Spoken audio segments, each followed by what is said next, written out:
Malamig na, kaya dyan ka na sa aircon. Pupunta na yun sa ilalim yung tulugan niya. Ang pangalan niya? Casper. Kasper! Kasper! Kasper! Hi! Dungis na oh. Kasper! Noon pa nang hagis. Kasper! Andiyan ka na kasi may aircon na. Kanina nasa labas ka lang. May bago siya nakita mga kwan. Ususuhin niya yun. Susuero rin. Ay, mga bag, gano'n.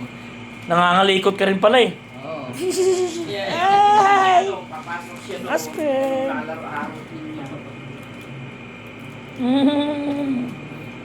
Marunong ka magmasahe? Marunong ka magmasahe, Kasper? Gustong-gusto na pag nalaman niya na may aircon na, talagang andito na siya sa loob, no? Minsan nga sinarado namin to, sarado. Tapos ito yung pinpan na. Ayun na, inayos ko na yung aircon mo, ha? Pasok na siya doon sa Ah, gusto niya. Kasper! Nung nainitan, lumabas.